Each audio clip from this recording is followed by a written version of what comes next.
Welcome. My name is Rebecca Colwell, and I am really excited to be joined today by Mike Walrath, CEO of Yext. We are here to have a really fun conversation about something that's really top of mind for a lot of marketers today.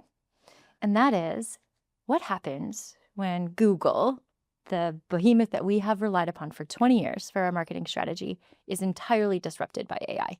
I'd love to get started with I suppose, the most basic question, which is we're seeing traffic on Google significantly decline.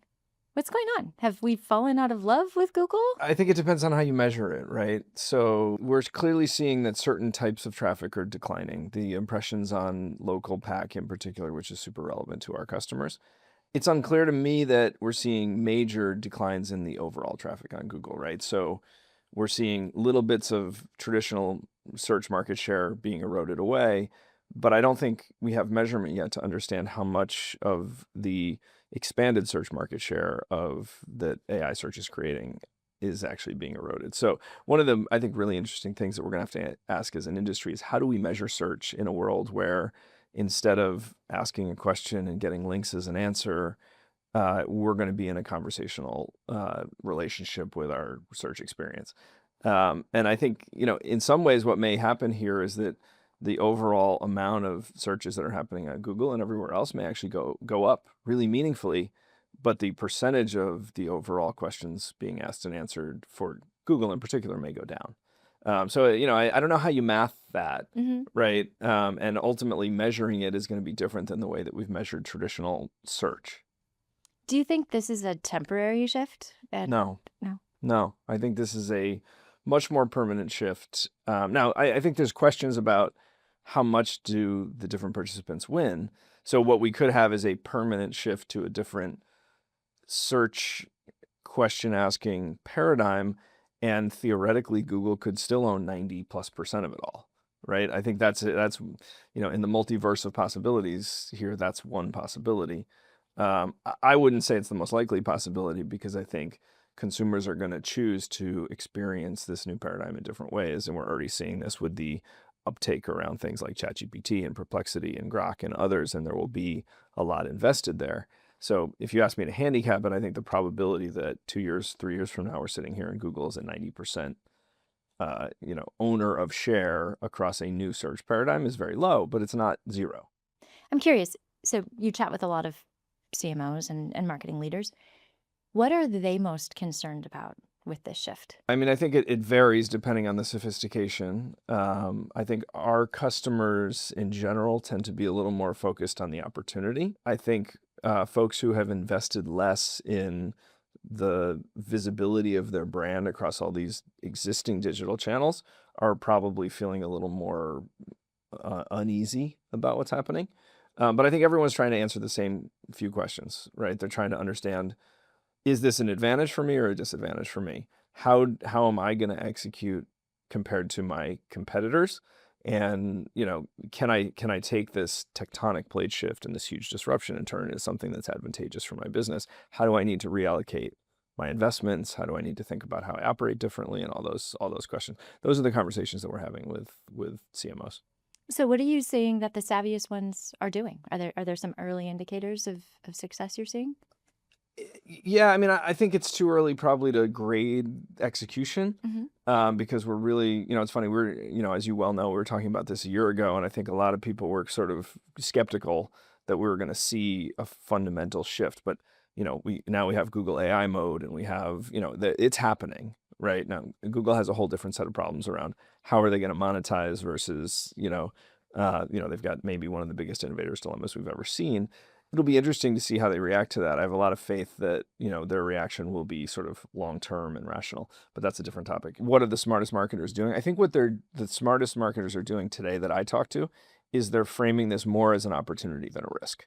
And, I was talking to a marketer yesterday in our offices here, and we were talking about that, if you were ahead of the curve in 2004, 2005, potentially even earlier on SEO, you potentially had a multi-year, decade-long, competitive advantage by being really ahead of the curve in that. And so the smartest marketers that I talk to every day are leaning really aggressively into How will this shift? How will I manage my visibility across OpenAI and Perplexity and Grok and whatever comes next? Because there will be others, right? Presumably there will be wrappers around these models as well. So sorry, long answer to the question, but I think you can take the lens here of this is a huge risk to me, or you can take the lens, this is a huge opportunity. And what I see is the most dynamic marketers are looking at this as an opportunity. I love that. Okay, so in terms of an opportunity, what should I do first to take advantage of this or try to get my brand visible in AI? I think, yeah. So the first thing everyone has to do is they have to understand, the sort of environment they're operating in, right? And that means data, right? So, and there are two, I think vectors to that. One is if I don't have my own data house in order, if I haven't structured my data, if I don't have it accessible, and if it's not being regularly updated with all sorts of update, like my core business data, then executing is going to be a challenge. That's sort of, I think, what I would call data vector number one. The second thing is if I'm not examining the data, if the data is not telling me, and when I say now, what I'm talking about is the sort of broadly available massive amount of how am I performing, right? Where am I showing up? Where am I not showing up? How granularly can I look at that data? Because I need to understand that not at the national level, right? The same way I need to understand brand sentiment, review sentiment, all those things have to be understood at a much more granular level than we've ever needed to understand them before, because this whole experience is becoming so personalized that it's no longer good enough to just understand that, like, hey, I do pretty well nationally showing up when a consumer asks a question about my industry. There's so much to unpack on that. Let's see. Let's dig into the local piece first. Why does that matter? I mean, I- why isn't a national level analysis sufficient? Because you're competing locally, right? No matter what, you're competing locally, right? And this is going to become more and more true for everyone. So we've always worked with brands who have either local service areas, who have agents, who have restaurants, who have service providers, doctors, dentists, all these different things. Everyone, as you're well aware, um, they understand that the environment is always a local environment, right? They just haven't been able to visualize that local environment very effectively because it's been hard to gather the data with enough variables to understand, like, I own a coffee shop here. I know the other people who operate around me, right? Especially if I'm if I'm in Topeka, Kansas, right? Or I'm in, a small town. There might only be two, right? So I know exactly who that is, and I compete against them. We're sitting here today in Manhattan, in the meatpacking district of Manhattan.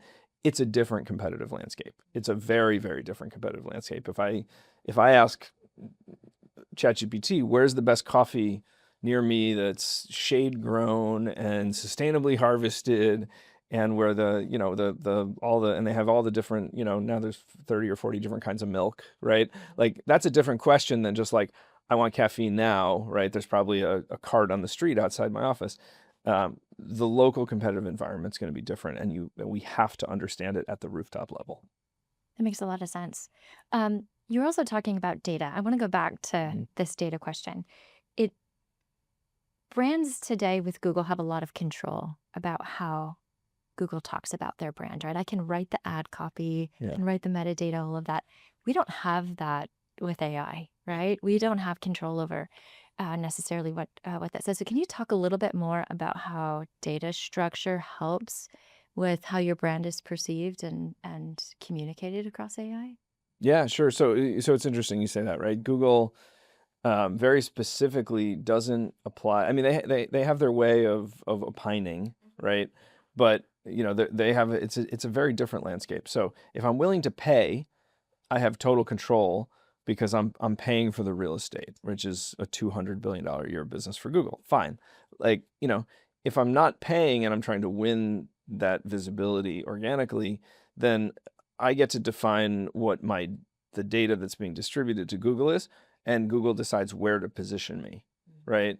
And Google also decides where to surface third-party reviews and ratings and things like that about my business, right? So as I stop like paying Google and I'm more trying to win organically, I have less control, right? what we're seeing now is that the control that we have, I think it's maybe it's the illusion of control on Google, because they are deciding how they represent your brand, where and how you show up, and that's what everybody's trying to figure out is how am I on the top organically, right? I think as we move down the sort of spectrum towards generative conversational delivery of search experiences, what we're going to see is that it's going to become much more difficult for brands to understand how am I showing up, right? Because it's going to be it's quite literally a different answer every time, right? I can ask the same question of the same experience 100 times, and what I'm going to get are different words every time in the answer. If I'm doing really well, I'll have the citations and the links, and eventually maybe product links embedded into, and recommendations and things like that. But we're not there yet. And so I think this is a big black box today. And marketers are going to have to do a lot of sleuthing to figure out how they're influencing the answers that are given. Yes. It's an uncomfortable feeling to not know how my brand might be surfaced in AI search. And Yeah. you mentioned this black box concept. We've recently launched a product called Scout. Yes, I'm aware of it. Can you talk us through a little bit about how Scout is helping us crack open that box and provide a little bit of visibility? Obviously, I'm very excited about this. We've wanted for a long time to be able to help our partners to understand granularly what is the value of the tactic of the execution that I'm doing every day to improve my reputation, to make my brand more visible, to represent myself through different channels like social or one-to-one communications. And it's only recently that I think we have sort of the core technology infrastructure to be able to not just gather massive amounts of data, but also to be able to analyze this data and come up with actionable, bespoke recommendations. Now, this creates a whole nother problem, which is something that I like problems. I think I've always been attracted to the tectonic plate shifts that make things really hard and really complicated. So when we think about Scout and we take a single rooftop location of a business and we analyze, 140 or 150 non-performance metrics deep across all these different AI and traditional search businesses, and then we blow that data matrix out to 40 competitors, real data about real competitors, what are people doing differently? That gets really, really big, really fast. You show up at a brand that has 100 locations, let alone 20,000 locations or 30,000 locations, and what they'll do is they'll multiply the data really fast and realize it's an impossible problem to solve.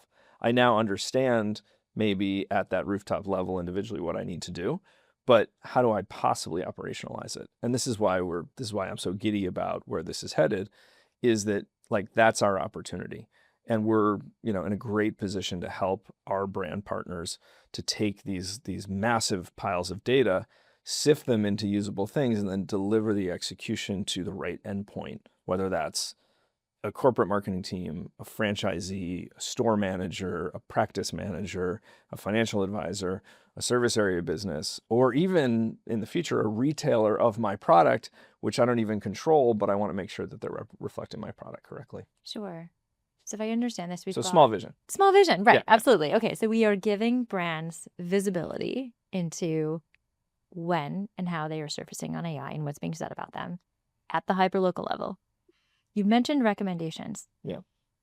Surfacing them out to different groups. Get more specific. What are we asking people to do to be more visible on AI?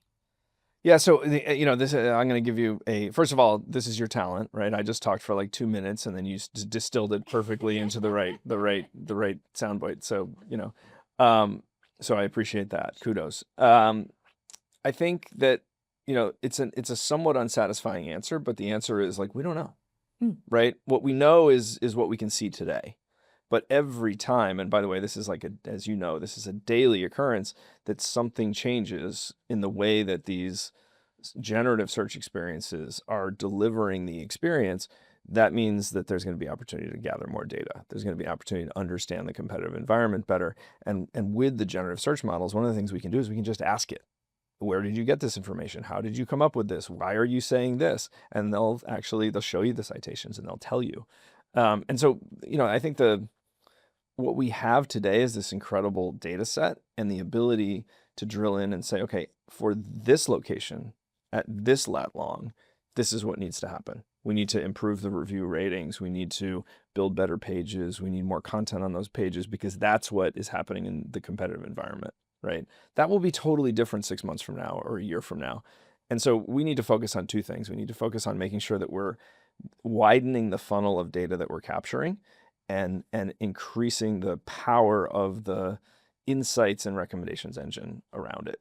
And then the last part, which is sort of the trifecta, is then helping our customers to operationalize these things at scale. Because when you start multiplying by 8,000 financial advisors, all of whom have multiple recommendations daily of what they need to do, respond to this review, write this content, add this to your bio, there's going to have to be a different delivery mechanism. You know, the centralized corporate marketing team just isn't going to be able to execute all those things. There's a lot that is going to have to change in marketing. There is. So you've seen a shift like this happen before, Sure. right? Yeah. Can you walk me through a little bit about what that shift looked like before and the behaviors that marketers had to adopt then and what you think is going to have to change moving forward? Yeah, so I mean, I've been through a couple of these in my career. The most relevant one is what really created the company that we have today, and that was this mobile fragmentation. So when we got the smartphone in 2008, Steve Jobs stood up on the stage. He showed us the iPhone. We all sort of went, yeah. And now it's there's 4 billion of these things between the iPhone and Android in the world, and what became clear really quickly was that it was fragmenting the way we found things. Every geo app, every app on the smartphone became geo aware, which meant that it wasn't enough for me anymore just to have my information correct on a couple of search engines, right? And so the whole premise of our sort of core innovation, which was our knowledge graph database and our listings distribution system, was that when you get this right, you're findable everywhere, you're visible everywhere to people who are very specifically looking geographically for things. The best hamburger near me, a doctor who accepts my insurance, a holistic dentist, whatever it might be. And so that was a huge shift. And then what we saw was over a very long period of time, 10 or 15 years, was kind of a counter shift away from this fragmented landscape into a much more monolithic landscape, which was frankly just Google ate everything. And so we had this kind of comfortable, but I don't know, boring period of time where it was all about hey, if you sort of manage that information on Google, then you feel like you're doing it right. We know that that's not really the case because Google was looking everywhere else. But now what we have is, I think, a sea change that's, I don't know, it's an orders of magnitude larger than what we saw with the fragmented search because with the mobile fragmentation, because now what we're doing is we're getting to individualized, bespoke definitions or memory, right? So it's memory is going to change everything because every search engine is now going to understand who's asking the question, what their preferences are, and you're not even going to have to tell it. It's just going to figure it out over time. That's why it's many orders of magnitude bigger, because we're going to have to understand from the outputs of those generative search experiences, what can we do to optimize the inputs? And this will be a challenge that I think as marketers we'll work on for years. Mm-hmm. Absolutely. And I think one of the behaviors we're going to have to see is flexibility. Yeah. Leaning even harder into data analytics and those sorts of things. I mean, part of it is letting go of control. I bet. It's hard to do. Letting go of control, but also, understanding what you need to control, right? So I think one of the huge opportunities that this presents is, marketers have been stuck feeling like they're forced to expend dollars in order to defend their brand, right? And it was just talking largely about Google. You have to buy your branded keywords, right? Because you don't want to be conquested. That's something that I think is going to be really called into question, because there are definitely going to be places where you have to buy your branded keywords, but there are almost certainly places where you don't have to buy your branded keywords because there's no competition. This is why that rooftop level is so important as a marketer. When I understand the competitive environment for individual stores, I can allocate my paid media differently. And so one of the huge exciting opportunities that I see for marketers is that I finally get this granularity around how my both, kind of organic visibility, but then also my paid marketing are working together or in conflict with each other. And I can use that to sort of, to sort of uncrack the code or crack the code, I should say, on which part of my media is wasted, which has always been the thing. I mean, we go back to like Doubleday and, 100 years ago, like, half of it's wasted. I just don't know which half. Exactly. We can start to understand which half when we can get down to this level of granularity. It's excellent. That was a really great example of how the Scout product is being applied by our customers. Do you have any other, things you've seen people do with Scout that have been interesting or curious to you, that have surprised you? Look, I think the example we just talked about is one of the big surprises, right? Like we weren't even really thinking about that use case, but it comes up over and over and over again. We have these highly geo-aware location marketers who are also, top national brands. And so we tend to think in terms of like, what do they do specifically to either drive foot traffic or to drive local things to their, which is a really important thing, but it's a much smaller part of their marketing investment than like their large global brand campaigns. And so this has been a little bit of an upside surprise, I think, is that every one of those marketers who has sort of a big brand budget and also has this kind of local challenge around their business, they see the map, they see the heat map of this is where we're doing well and this is where we're not doing well, and they all click to the same thing, which is this can influence the way that I spend paid dollars, which I think blends the, hopefully the world between sort of, front office software and media spending. And hopefully gets them closer together where you're looking at sort of overall ROI. It's really exciting. Yeah. You're a big idea guy. Mm. What do you think? Some good ones, some bad ones. Yeah, no, that's great. That's great. What do you think is next? I think that's what's so fun about this is we don't know what's next, right? Like, I think, for 15 years we've woken up in the morning and we've been like, okay, like Google's still dominating, right? We're still doing the same thing.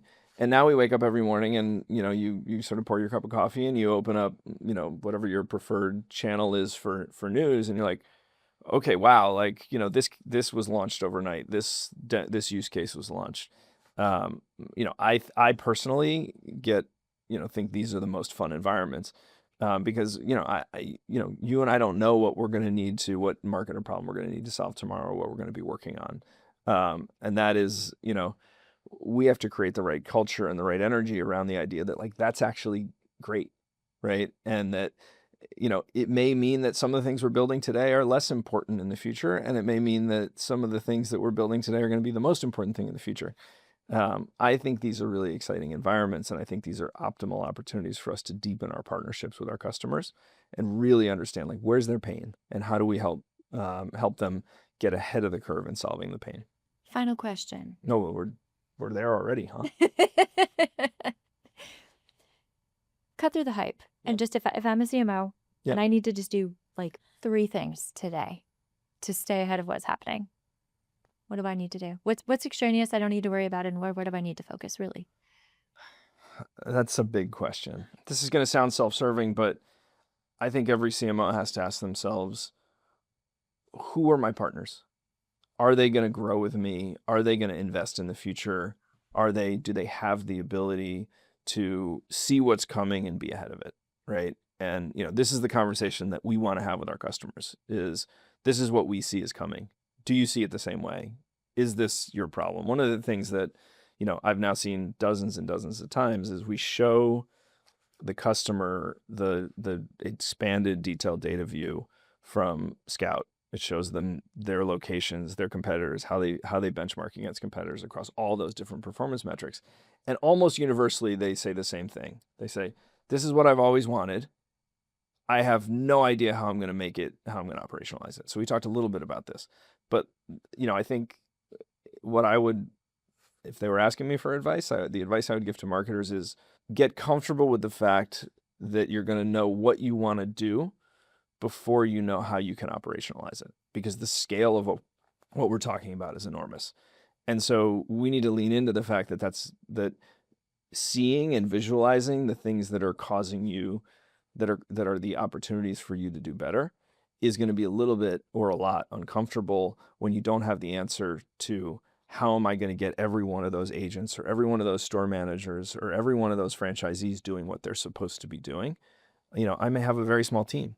right? Centralized marketing has been hammered over the last 2 or 3 years in terms of budget and things like that. This is where we lean in with our customers and we help them figure that out. That's a very different story than what a lot of our competitors are saying right now. They're coming out and saying, we have agents that will just Yeah. execute for you, right? Yeah. Don't worry about it. We Yeah. will handle this for you, this for you, this for you. I think that's a comforting message to hear, but Yeah. I'd be curious to hear your thoughts on that. Yeah, look, I mean, I don't know what the right I love analogies. I think they have an internal drinking game where I make an analogy and everyone has to drink whatever they're drinking. I think that's true. I think that like I'll try one, right? I have 4 children. Most of them are now adults or almost adults.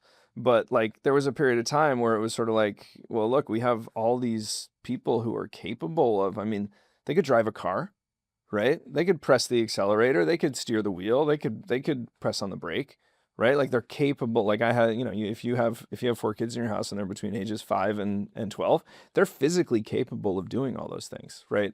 What they lack is the training and the judgment to do those things safely. So you would never put your 10-year-old behind the wheel of the car and say, "Hey, drive to soccer practice." Right? You wouldn't let them drive out of the driveway because they haven't been trained. One of the problems is that when we skip to the part where we let the AI, decide what to do and then execute it, we're going to have all sorts of faults, and that's going to create embarrassment and liability and risk. And so, we have to start with the data foundation. Data is what constrains these AIs, and it also is what validates the actions that they want to take. And so, I think one of the things I see is companies are moving way too fast into the let me solve your problem of how you execute this before they've demonstrated that they have the right data set and the right judgment is there to determine what we're going to do. And like it may feel slower to go that direction, but it's absolutely essential. And so, we may not be the first. I mean, we have, as you know, are launching a lot of AI in the product in a lot of ways, but it's all very safe because we're not going to take those kind of risks. I think what I see is a lot of risk taking in the market, a lot of, sort of very aggressive, we're going to do this for you when we haven't yet earned the credibility that we are properly trained and safe enough to let these things do the work themselves. Any final thoughts you'd like to share before we wrap up? No, what about you? Any thoughts you want to share? This is a really exciting time. It's a really, really exciting time. When I started in marketing out of college, email marketing was just coming to fruition, right? Everyone's getting an email address and social media was coming up to speed. And I think you're right when you say there was sort of a period of complacency or discomfort. There was Yeah, a comfort zone. yeah. And this is unlike anything I've ever seen. And it is so exciting, both for personal application, but also just the next frontier. Yeah. I think that's right. I think we're so early in it, and we desperately want to be further than we are when it comes to having answers to all these questions. It's one of the things that I know our go-to-market team struggle with is like in a lot of cases, what we're doing is we're helping the customer see the problem, right? And we may not have all the answers to, we have a lot of answers to those problems, but we not have all of them yet. And like we need to be comfortable with the fact that we're going to get there with our customers. And I think it's just in a tectonic shift like this, with this much disruption, like we all have to get comfortable with that. Exactly. It's extremely exciting. Yeah. Well, thank you so much for taking the time. Thanks for having me to your living room. Lovely. And thank you so much for joining us.